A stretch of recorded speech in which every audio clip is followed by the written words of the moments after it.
দর্শক বন্ধুরা, আপনারা কি কখনো দেখেছেন এরকম হাতার ডিজাইন পাইপিং দিয়ে? তো আজকে আপনারা দেখতে পারবেন পাইপিং দিয়ে কীভাবে হাতা তৈরি করতে হয়। শুরু করা যাক। দেখুন, এখানে হাফ ইঞ্চিতে দুটি দাগ দিলাম। দাগ দিয়ে একটি শেপ স্কেল দিয়ে সোজা দাগ দেব। দাগ দেওয়ার পর এখানে হাফ ইঞ্চিতে একটা দাগ দেব। এখান থেকে 16 ইঞ্চিতে একটা দাগ দিলাম।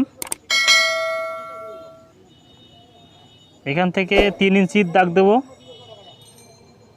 সোজা দাগ দেবেন। আবার এখান থেকে 5 ইঞ্চিতে একটা দাগ দেবেন। এখানে 7 ইঞ্চির দাগ দেবেন। আমি পয়েন্টগুলো বলতেছি এবং কিভাবে কতটুকু কত মেজারমেন্ট রাখতে হবে তাও আমি এখানে দিতেছি, আপনি দেখতে থাকুন। সুন্দরভাবে রাউন্ড করে দেবেন। হাতা যেভাবে কাটিং করতে হয় এভাবে কাটিং করবেন। আর এইখানে সুন্দরভাবে রাউন্ড করে দেবেন। যেহেতু আমরা পাইপিং দিয়ে এটি তৈরি করব, রাউন্ড করে দিলাম। এই যে দেখুন এখন কেমন দেখা যাচ্ছে, দুটি পার্ট হয়ে গেছে। এখন এই দুটি পার্টের মধ্যে আমরা পাইপিং করব। আর পাইপিংয়ের জন্য অবশ্যই অন্য ডিজাইনের কাপড় নিতে হবে, অন্য কালার কাপড় নিতে হবে। তো কাপড় আমরা এখানে 1.5 ইঞ্চি পরিমাণ কয়েকটি কাপড় কেটে নেব। কয়েক পিস হবে, কারণ পাইপিং দিতে গেলে কাপড় দরকার আছে। তো এই কাপড়গুলো আড়াভাবে কাটবেন। পাইপিংগুলো আমি সেলাই করতেছি আপনাদের বোঝানোর জন্য। আমি শর্টকাটভাবে বলতেছি, আপনারা ভালো করে দেখুন, তাহলে শিখতে পারবেন।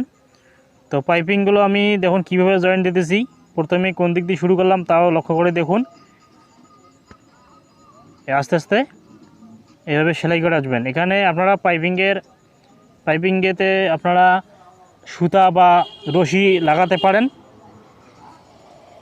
নাও লাগাইলে চলবে, আপনারা আপনাদের মন মতন বানাবেন। এখন এই কাপড়টি ঘুরাই নেব। ঘুরাই নেওয়ার পর সুন্দরভাবে চাপ সেলাই দিয়ে দেব। চাপ সেলাই দিতেছি, আপনারা ধৈর্য সহকারে দেখতে থাকুন। ভিডিও বানাতে আমাদের অনেক কষ্ট করে আমরা ভিডিও বানাই আপনাদের জন্য। আর একটি কাজ শিখতে গেলে অবশ্যই সময় দিতে হবে। 2-1 মিনিটের মধ্যে কোনো কাজ শেখা যায় না।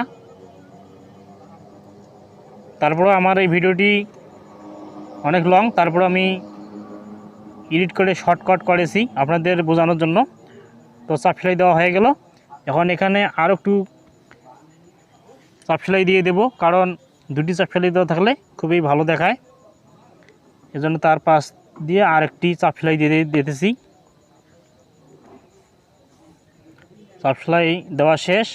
এখন আরেকটি পার্ট আছে, এটি উপর থেকে নিচের দিকে রাউন্ডের দিকে আসতে হবে। প্রথমে আমরা রাউন্ড থেকে মোড়ার দিকে নিয়ে গেছি, এখন উপর থেকে রাউন্ডের দিকে আসতে হবে। এখন আবারও চাপ সেলাই দেওয়া লাগবে। উল্টানোর পর আবার চিকন করে পাইপিং যাতে ওই কাপড়টি দেখা যায় সুন্দরভাবে দিয়ে চাপ সেলাই দিয়ে দেবেন। এই চাপ সেলাই দিতেছি আমি।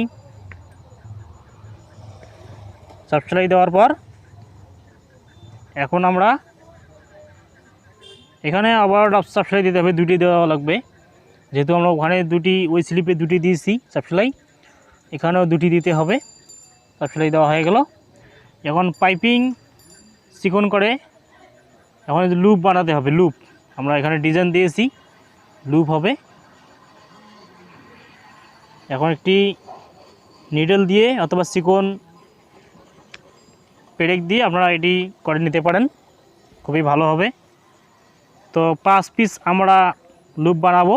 5 পিস, কেউ 6 পিস দেয়, যে যেরকম পারে সেরকম বানায়। এইভাবে লুপগুলো হবে। এখন লুপগুলো আমি সেলাই করতেছি, আপনারা দেখতে থাকুন। তো যারা আমার চ্যানেলটি এখন সাবস্ক্রাইব করেন তারা সাবস্ক্রাইব করেন, বেল আইকনে ক্লিক করেন। আমার অনেক ভিডিও দেওয়া আছে, টেইলরিং ভিডিও দেওয়া আছে, মেকানিক্যাল ভিডিও দেওয়া আছে। আমি মেশিনের বিভিন্ন ধরনের সমস্যার সমাধান করে থাকি, ভিডিও দিয়ে থাকি, আপনারা দেখতে পারবেন। তো এই লুপগুলো দেখুন আমি কোন পার্টে লাগাচ্ছি। আপনারা এইভাবে পাইপিংগুলো লাগাবেন। এই যে লুপগুলো 1 ইঞ্চি গ্যাপে গ্যাপে আপনারা সুন্দরভাবে বসাবেন। সুন্দরভাবে আপনারা মন মতো আপনাদের এটি তৈরি করতে পারেন। বিভিন্ন ধরনের ডিজাইনের হাতার ডিজাইন আমি ভিডিও দিয়ে থেকে আপনারা দেখতে থাকেন, কত সুন্দর হয়েছে। এখন এর উপরে এই লুপের পাটটি বসাচ্ছি, বসার পর এখন চাপ সেলাই দিয়ে দেবো উপর পাশে। চাপ সেলাই দিয়ে দেব। চাপ সেলাই দেওয়া হচ্ছে, আপনারা দেখতে থাকুন। যারা আমার ফেসবুকে ভিডিও দেখবেন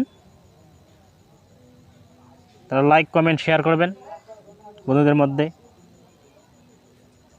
হয়ে গেল।